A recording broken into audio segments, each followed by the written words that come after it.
very technical, and we have to be very careful that we don't make it so complicated and cumbersome on the homeowner or property owner that they just give up and don't do anything. Thank you. For me. Thank you. Anybody else? Mr. Black. Hi.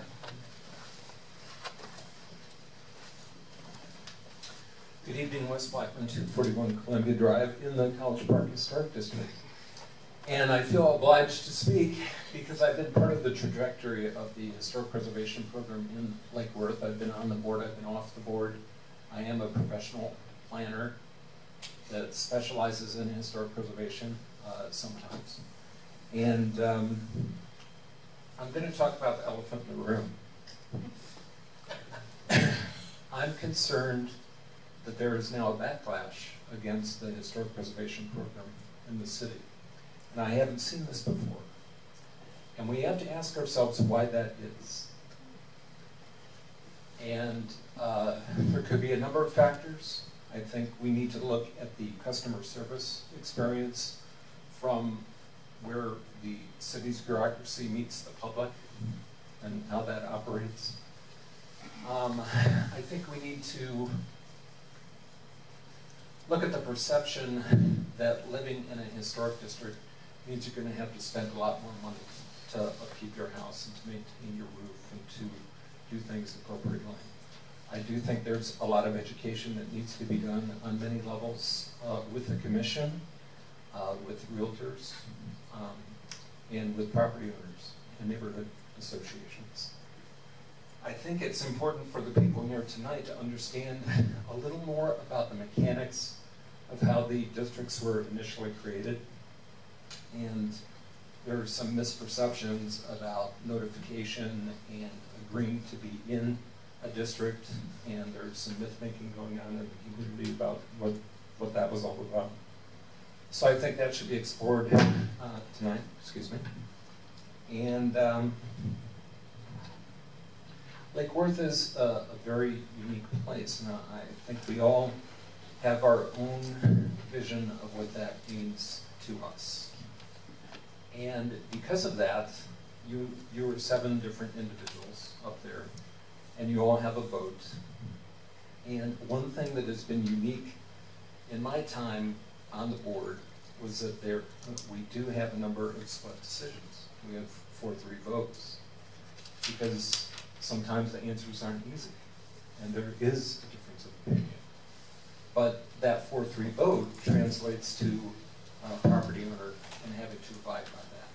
So I'm not sure if more of a coalescing needs to happen on the board, but just realize that we're dealing with a subjective area that is not necessarily black and white, but is gray. And keep that in mind.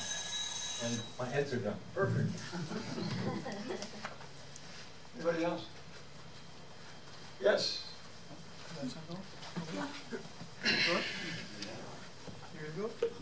Chip, I think Theresa's hand was up first. Chip. Yeah. Nothing on back by his works.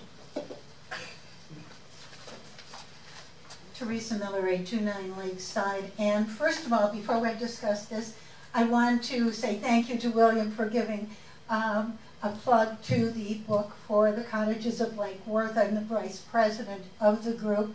And Wes, correct me if I'm wrong, I think it'll be coming out this fall. Yes. Thank you. And by the way, we got a $5,000 REAP grant. And mark your calendar for January 29th for our second Inside the Cottages tour.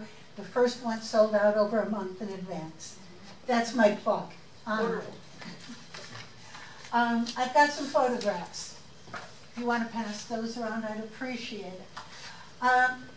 The current system is producing and prolonging problems. And I have a perfect example. 828 North Lakeside, abandoned over 5 years ago, remodeling attempts made by sequential owners via unpermitted work, and now you have the pictures, they speak for themselves. Why is this happening? Restrictions requiring keeping 2 minor walls deemed historic, and I put that word in quotes, by current guidelines means that the market for this property is dramatically diminished. How many of you would spend $400,000 plus, then have to create a design, tear down the current structure, and build around these two historic walls? Yes, the plans were approved in August, but no surprise here. We understand it's on the market, again, with approved plans. Good luck selling that. Simply put, the structure's only contribution to our community is a spot for hookers to bring their johns, junkies and street people, and now a dumping spot for rubbish and diminishing our property values and safety. How long will it take for the city to admit failure of its management of its property under historic guidelines and remove this slum from our neighborhood? Now, I wish this was an isolated instance, and it's just Theresa up here whining and complaining, but it's all over the city. From no return phone calls, from waiting and waiting for a response to emails, waiting to hear about permits. I'm coming here actually speaking for some of the neighbors who have said I could use their names, but I will not. They've told me about instances where their contractors have said, you're in Lake Worth, it's going to cost you X dollars more because we've got to spend hours jumping through hoops and chasing permits and plan on at least double the time you think it's going to take. I don't have to add comment to that. Finally, through volunteer projects, I've met many, many people who are trying to purchase properties often abandoned, destroyed, literally, and make them beautiful homes and, for our sake, back on the tax rolls. We should be thanking them, helping them invest and improve Lake Worth, not driving them out of our city. The system is broken.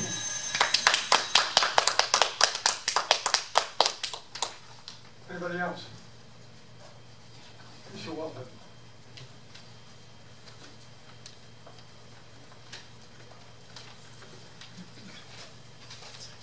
Marty Wellfeld, 829 North Lakeside, good call. There are a lot of things that need to be addressed when you have a city that is run largely by volunteers, populated by citizens, and dealing with a municipal bureaucracy. Communication is a big thing. Tonight we saw a wonderful presentation. You're referring to Chicago. Pardon me? You were referring to Chicago. I'm referring to anything. And you know, we saw a wonderful presentation tonight that gave us the guidelines of the Secretary of the Interior and talked about the management by the National Park Service of historic properties. And while I was looking at it, I was thinking about actually very little that applied to Lake Worth. Properties that are managed by the National Park Service bear absolutely no resemblance to what we have here in this town. The guidelines from the Secretary are nothing more than that. We adopted a set of guidelines, developed ordinances, etc., and it appears that the time has come to revisit what we have historically done and see whether or not those deeds have aged as well as they should in time. I've had a lot of experience with historic properties, from a 1800 farmhouse to an 1850 house on Nantucket, which, if you think we have historic preservation guidelines here, you should try that one on for size. We had a farm in Bucks County, Pennsylvania. I lived in two of Mies van der Rohe's famous glass houses in Chicago, and Theresa and I, we married late in life. We lived in a 102-year-old brick 2-unit that we had for 17 years. And that was nothing more than an old building. My home, our home here, was built in 1981, so in another 15 years, it'll be eligible for being called historic. It certainly will never be contributing. I question this whole 50-year thing, though. It's an awfully short time horizon. The other issue is, I want to say thank you to Amy for taking very good care of me the other day when I had some questions. She pointed out that the garage across the street from us was built by an architect whose name I don't remember, but it wasn't Louis Sullivan, it wasn't Calatrava from the present time, it wasn't Frank Lloyd Wright. I'm sure the guy has a lot of work in his portfolio that is very important, but when you construct a basic concrete cube with function more or less dictating design in a garage, I'm willing to bet that he never stood up before a meeting and said, guys, look what's in my portfolio, here's this concrete cube of the garage. So I question a little bit the importance that might be placed on attaching a name to a structure. I'm as upset as Theresa is about the house across the street. I understand all the problems that revolve around that, and I just hope that one way or another we can manage to get it done. But, you know, communication I really think is a big thing. I do question the 50-year. It's just, you know, to me it's really bizarre that something in 1966 is historic. Thank you. Thank you.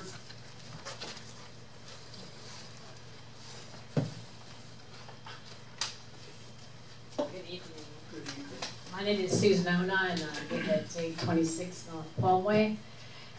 And thank you for your presentation, all of you from the Historic Preservation. It's awfully obvious listening to you speak and about the history of development of the program of the department here in Lake Worth. That one of the big problems here is lack of staff, and even though you've gone from 17 to 32 or whatever it is and need more space, it seems like a lot of the things that you want to do even with meeting with all the neighborhoods, it's really going to be very difficult with the size of your staff. And it just seems to me that if we have to be, it even strikes and underlines the need more so to be flexible when people come to you in the Historic Preservation Board, to be flexible and to be work with them, to people who want to change make changes to their home or do renovations, that they be given an incentive to do it rather than being stopped and told, no, you can't, or it's going to take this long, or the wall put up. I get real concerned about new people who come into town who buy houses and say, oh wow, I'm going to take this little bungalow, I'm going to fix it up, and then they're so excited to be a new resident of the city, and then 3 months later they find out how difficult it's going to be, and they become resentful or frustrated that they actually bought here. And that's my concern. I'm concerned about all the houses in Lake Worth when we drive around to look at places maybe we'll invest in other than our house, because we are in the process of getting a permit for an addition, which is taking some time. But when I think about going to do another house, I think, oh my God, I think I'm going to be, there's so many houses in this town that need work. And I look at them and I say, when are they going to get fixed? And who's going to take the time to do it? And who's going to put up with the current process of permitting? And that's my concern, that the houses are going to fall apart before we get a chance to fix them. I know there's a lot of work being done, but there's a lot of houses also that are just going into plot. And that's my concern. And I think, and like many people talk about, the flexibility, communication is really important. To know where, if you get a permit or you start a process in the city of renovating your house or doing something, that you get some communication and find out where it's happening. Maybe go online, having some sort of a check where you can go in and see where is your permit, what stage is it at? Is it gonna be ready this month, next month, next year? I mean, once it goes in there, it sort of like falls into this black hole, and you never really know what's going on. Thank you very much. I really appreciate it, the work you do with the little staff you have, and we need more. We need to get more people working. It's just impossible. I think it's very difficult. Thank you. I do want to comment on that. We do have an interface on the city's website where you can check the status of the building permit. The way the information comes up is not my preferred method to give information to the public, but we're sort of limited on how our software system works. But if you have your permit number or your address or the contractor, you can pull that up on the interface from the building division. And if you don't know how to do it, I'll explain it. But I think it just gives you, it's either pass or not pass. That's all. That's why I'm saying that it doesn't give the information that I would like to give, but we're incrementally trying to improve different pieces so that more information we give to the public. But part of it is there. Mr. Guthrie. Good evening. Chip Guthrie, 823 South Palmway. I want to thank the board for your volunteer service. I serve on the board too, very proud of it, and I'm sure you all are too. Also, always more and more impressed with the level of staff that we have here in the city, and also with the level of experience that I know is represented on this board. The situation, everything that William said up there with regards to maintaining the historic the buildings and everything else is fine. However, I believe that not enough is mentioned on the historic nature of the neighborhood in total. When a neighborhood changes over the years, as he says, it happened either through mismanagement or whatever. If a group of homes in South Palm Park become that are 60s modern, I guess that's what they're called, they ended up losing the concrete roofs and have taken on metal roofs. At some point in time, as the whole neighborhood, the historic nature of the neighborhood changes, then that becomes more of an option, or should become more of an option. My main objections, when I heard William talk about he cannot recommend a particular brand name, well, I agree with that. However, there are standards.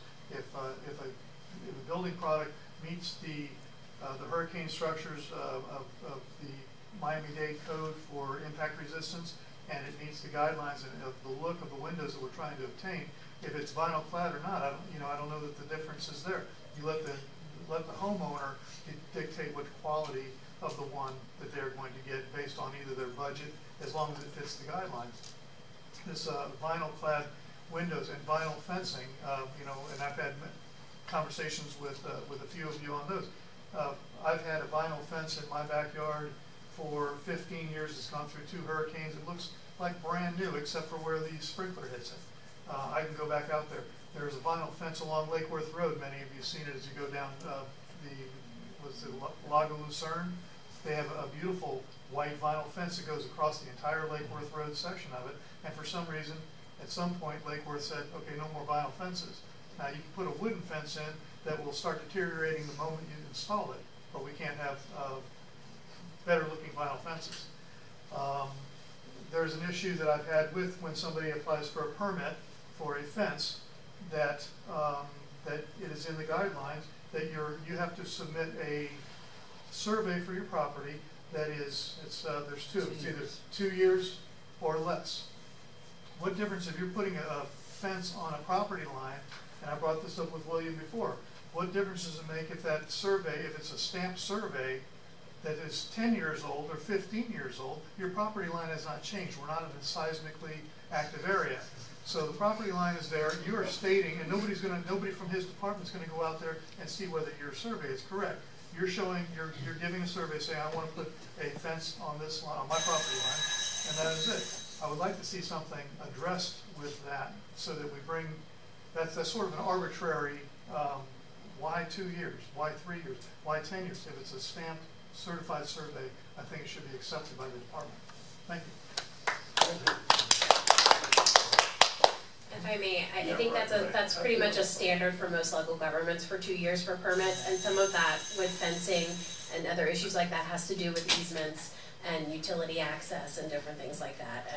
And I don't know, William, do you want? We have a lot of homeowners. We created, I think it was about a year and a half ago when Mr. Martinez was here as our building official, an affidavit that a property owner can sign saying that their old survey is substantially still accurate. One of the things that code compliance deals with more often than I would prefer them to have spent time on is that we've issued building permits in the past. It was done by a survey, and the fence isn't on their property. It's amazing how many fences are not on the property that you think it's going on. So when we get surveys, we question them a lot because oftentimes the survey isn't what's out in the field. And as Ms. Sitchu mentioned, that there is a general flavor to have in 2 years or new or 6 months for commercial, and can be recertified or updated. But what we did do for homeowners and our residents is if you have an old survey, if you will sign this affidavit saying that it is substantially still accurate, and then we'll accept that as well as the old survey. And then the various divisions that review permits, which is planning and zoning and utilities, will put on their issues that have arisen. One of the things too that, and I think many of you are going to experience is as we go through the effort of trying to put up the new street lights and put in new water lines, many of what should be easements recorded on surveys are not. There are a number of things called prescribed easements that are where public utilities were put in the ground without an easement, and because it's been there over time, it becomes a prescribed easement that doesn't appear on the survey. There are a lot of just anomalies and nonconformities and issues in Lake Worth. Because Lake Worth is older, it becomes a little more important because we just don't know where things necessarily are. And if you're in a newer community, the surveys are easier to get. There's an approved site plan. A lot of planned communities have all that information already recorded. I did want to address the Lago Lucerne. That's not actually technically in the city. It's in the county. Just to let people know that also gets very confusing because you can drive around the city, you think you're in the city, but you're actually in the county. And the county has much different rules than the city does on a lot of stuff, which also presents a challenge. A number of other things that I think we've had a fairly clever relationship on a number of things that have been changed or upgraded. But again, there has to be some thought in place into it, and some of the things that regards to permitting and what's required is dictated by what the building official would like to have and see in furtherance of reviewing permits more quickly. We have changed a dramatic number of things from when it was no building official to when we had West Palm to when we had Hybrid, who was our building official. And now that Mr. Martinez has been there, we've cleaned up and actually streamlined it. We've done a lot of things to help permits move a little faster. I honestly don't know what it was like before, say, 5.5, 6 years ago. If things had not been changed, what everybody would be experiencing trying to get a permit, you'd probably be waiting a year to get a permit. Because a lot of the processes were not in place. And as staff left, and their institutional knowledge left, how things got through the system just weren't recorded or written down. So that's becoming a practice to make that more formal so that people can understand how the permitting process works and try to speed it up as much as possible. Anybody else from the public? Commissioner Amoroso, would you? I'm good. I'm just taking it all in. Very good, thank you. Mr. Chair. Yes. When Wes was talking, Mr. Blackman was talking, he mentioned something that reminded me. And as vice president of a neighborhood association, I'm aware of certain timing of years and how people feel when they're not able to be represented. Excuse me? I'm the president, sorry. I'm the vice chair of the board. But anyways, and I don't think this ever came across staff's mind or the commission's mind, but we're going through the process, and it's great we're going through the process, but we're starting the process when a large number of our residents, especially historic district residents, are leaving Lake Worth for 3 to 6 months. And I believe the historic districts, when the historic districts were voted on and they were asked to comment before the commission voted on it, was done during the summer. And that is where some of the conflicts originally arose. And I think we need to be careful in going through this process, being aware that at least in the Bryant Park neighborhood, 1/3 of the residences are probably gone. And won't be back till fall. I think you make a good point, and I think a great way to maybe remedy that, since our timeline is tied to, because I know you have some timelines tied to some grant issues, and you are moving forward with some other stuff, is to maybe have a place to comment on the web, even if the form is there, and then they can mail the form in, or something like that, and to maybe put a notice in the utility bill, that the historic districts are going to be reviewed, and if you have comments, go to the website and, print out the form and send your comments into staff. I mean, at least that's a way for people to, if they can't be active participants, because I don't feel that we can wait, especially on the survey.